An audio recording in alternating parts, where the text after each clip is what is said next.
So a little bit ago, I posted a video called Going Insane with Undertale Theories for 5 minutes. And that was my most popular video, so time for some algorithm manipulation and digging myself even deeper into a hole of bad theories and really poor choices. Yeah, last video was a little insane. However, there was one thing I didn't get to touch on in that video. One specific character that is kinda...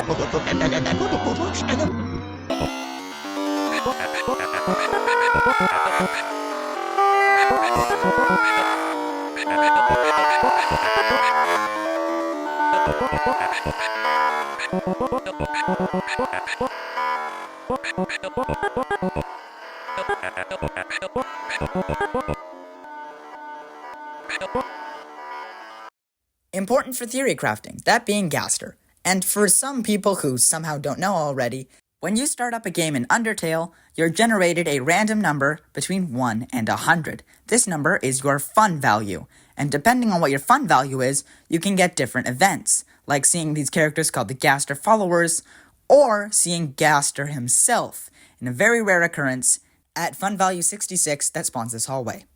And the generally agreed upon story of Gastr is as follows. Gastr was the royal scientist who built a machine and then got shattered across space and time. As you do. And ever since the game came out, Gastr has been at the center of most Undertale fan theories. But what I want to touch on today is specifically what the machine he was using was meant to be. Now, some people who are well versed in their Undertale lore might be saying, don't we know? He created the core. And while yes, the Gastr followers say that he fell into his creation and that he created the core, we don't even necessarily know what the core is or what it was meant to originally do. Additionally, the machine they could have been talking about might have been the one in Sans' workshop.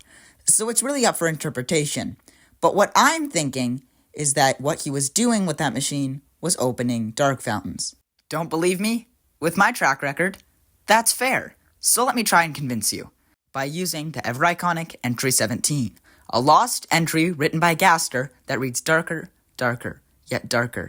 The darkness keeps growing, shadows cutting deeper, photon readings negative. This next experiment seems very, very interesting. What do you two think? We know Gastr was most likely experimenting with ways to get out of the underground, maybe even by opening up interdimensional portals, which seems like a bit of a stretch, I know. But now let's bring up how a dark fountain is even opened in the first place. Now the Queen says that any Lightner with enough determination can open a dark world, which is proven later by Chris at the end of Chapter 2, when they open a dark fountain after ripping out our soul to make sure that we can't control them anymore.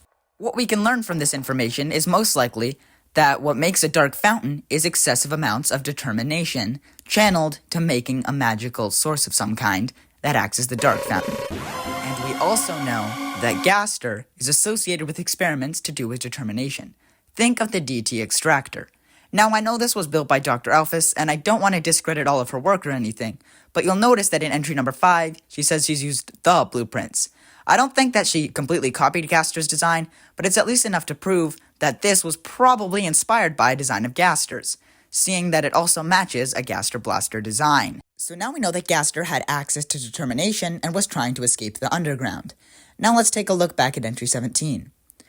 Darker, darker, yet darker. The darkness keeps growing. Shadows cutting deeper. Photon readings negative. This next experiment seems very, very interesting. What do you two think?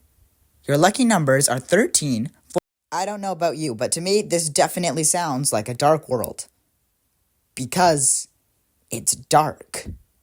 We may even see Gastr in the dark world being the man behind the tree, or maybe the egg that he gives us. You guys know I'm onto something. It's like Tape Girl from FNAF. I'm not gonna get into that theory though. The other things I've constructed in this video seem plausible, and people didn't exactly react well to my last theories. Someone ought to put you in a mental hospital. Someone should put you in a box floating down the river, Grandma! So I'm gonna quit while I'm ahead and conclude today's video here. It's the end card. I'm doing an end card because I have a signature thing with 5 minutes and need to fill out the next, let's say, 40 seconds-ish. I posted a video, 2 really close together. Thank you guys for being patient. I think I have another really good Undertale Deltarune theory in the works that is, a little bit more plausible than these last few. So if you really want to see that, you know what to do. Click it. You'll see the number go up. It's satisfying. Just click the subscribe.